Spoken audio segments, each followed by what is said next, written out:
여러분 안녕하십니까, 진성호입니다. 오늘이 꼭 100일 전입니다. 100일 후에 대통령 선거가 치러집니다. 윤석열 국민의힘 후보는 오늘 충청도로 달려갔습니다. 오늘부터 세종, 대전, 내일 충북, 모레 충남. 자, 지금 충청권을 2박 3일 동안 누비고 다닐 예정입니다. 오늘 윤석열 후보는 대전을 찾아서 문재인 정권의 탈원전 정책에 대해서 비판을 이어갔습니다.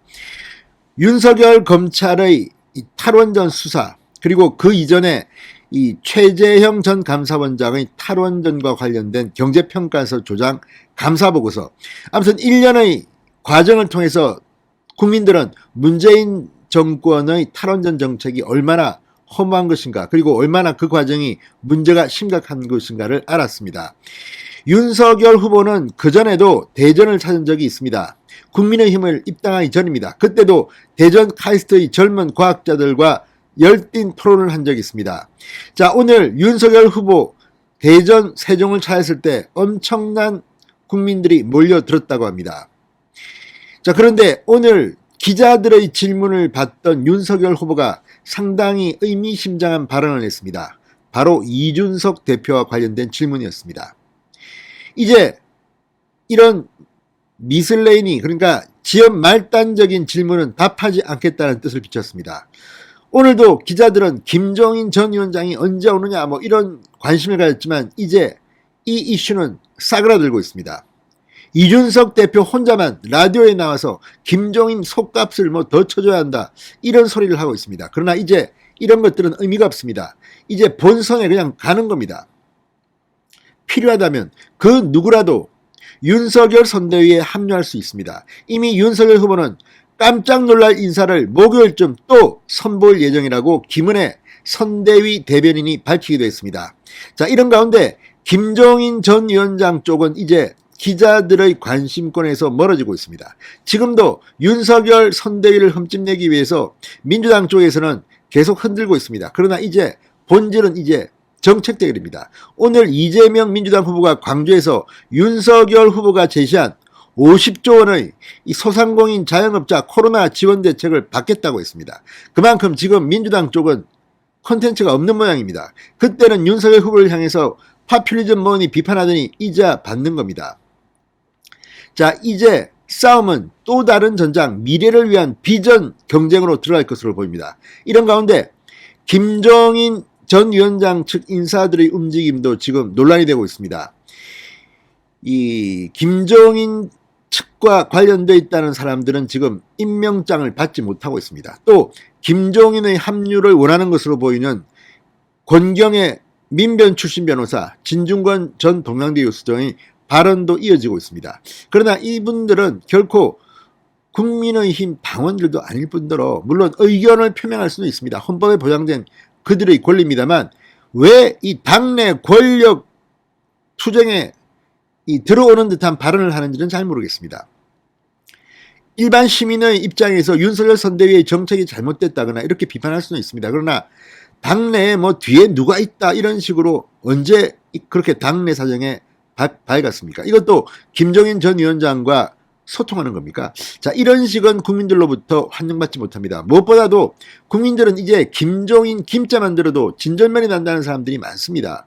왜 윤석열 선대위가 미래 비전이나 정책이 아니라 김종인이 오느냐 마느냐, 김종인이 무슨 대통령 후보입니까? 본인이 중심에서 그렇게 하는 것은 맞지 않습니다. 본인이 정말 총괄선대위원장 마음이 있다면, 윤석열 후보를 당선시키고 싶다면 자신을 그렇게 내세우는 것은 금도입니다.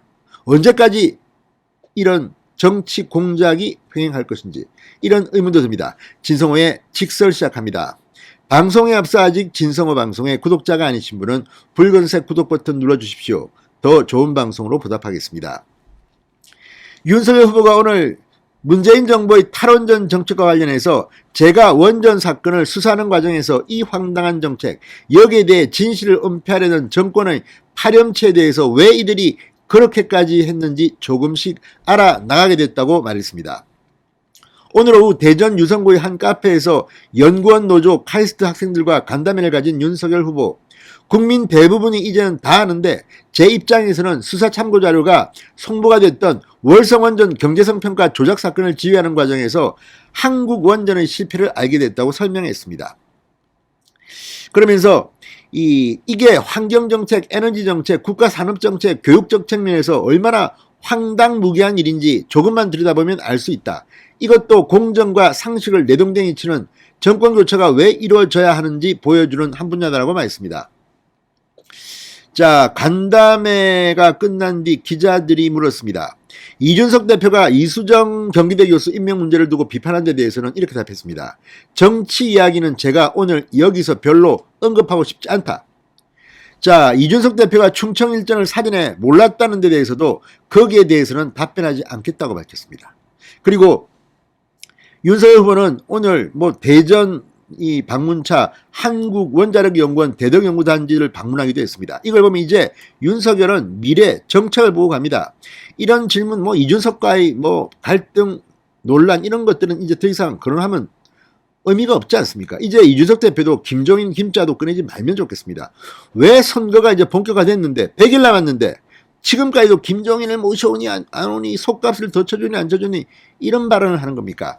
자, 이와 함께 지금 김종인계 혹은 김종인과 친한 것으로 보이는 정치 인사들의 행보도 지금 관심을 끌고 있습니다.